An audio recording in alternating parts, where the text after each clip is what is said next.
We have three models that we really want to talk about today. The first is the LX7. I'd say this is arguably the ultimate compact point-and-shoot camera.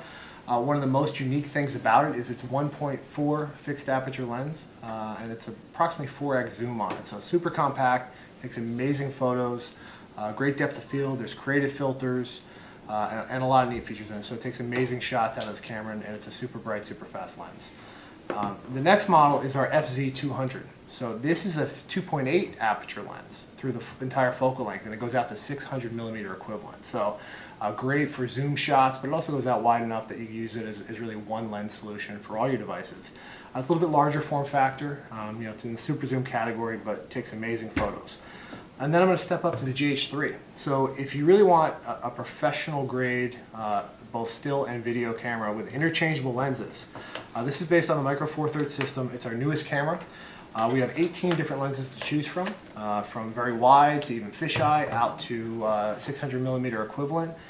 Full gamut. It's much more compact than a full frame, certainly, and even most of the APS-C models. So it's a lot of diversity in our lineup, really depending on if you're traveling with saddlebags or a backpack.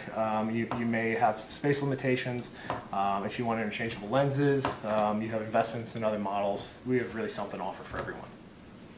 Now, how big a picture can you blow up with each of those, would you say? These are 16 megapixel sensors. Bob, we can go up.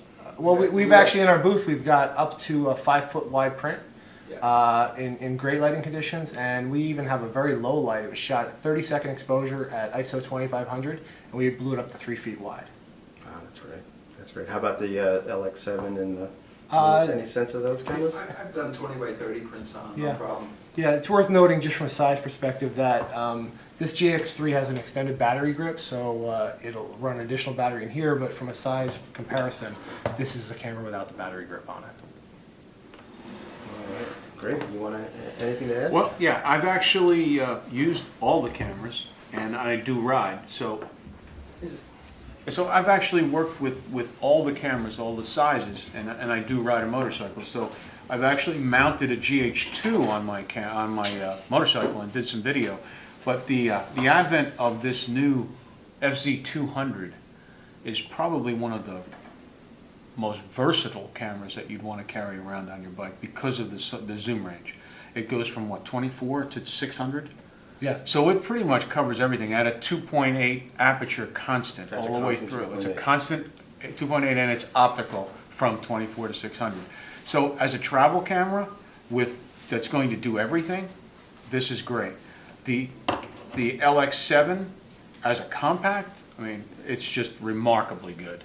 I mean, I've done shots with the earlier LX models that I've actually blown up to 5 feet by 7 feet on the side of a race car hauler, and they look great.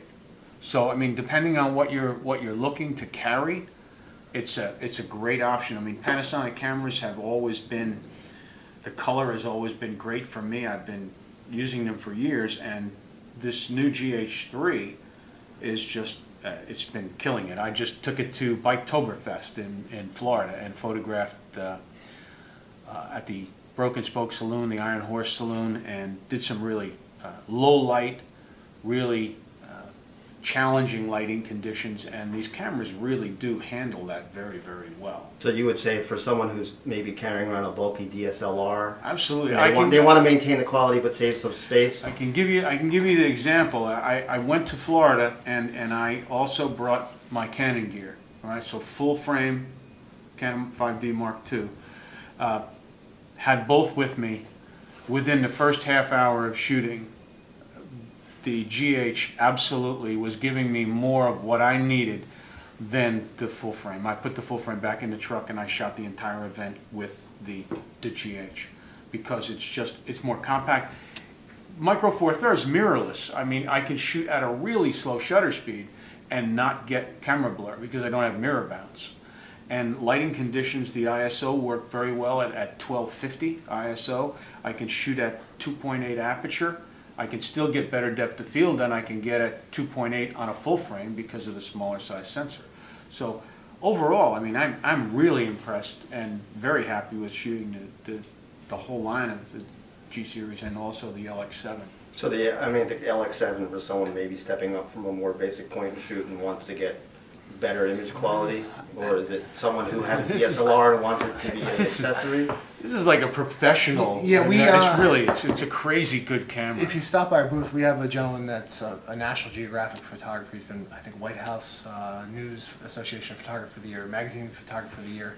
He shoots most of his work with an LX7. He's got some amazing photos. So this, I don't want to call it a step down, but you have a lot of people using these massive full-frame digital SLRs that want something that they can take everywhere with them without sacrificing the power of the manual controls.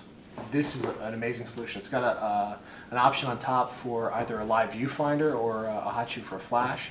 So it makes a really versatile solution. We've actually got a compact flash as an additional accessory. You know, that can be easily mounted to this, really any of our cameras. But the live viewfinder is a nice addition to it as well. All right, great. I think that's it. Okay. Thank you, gentlemen. All right.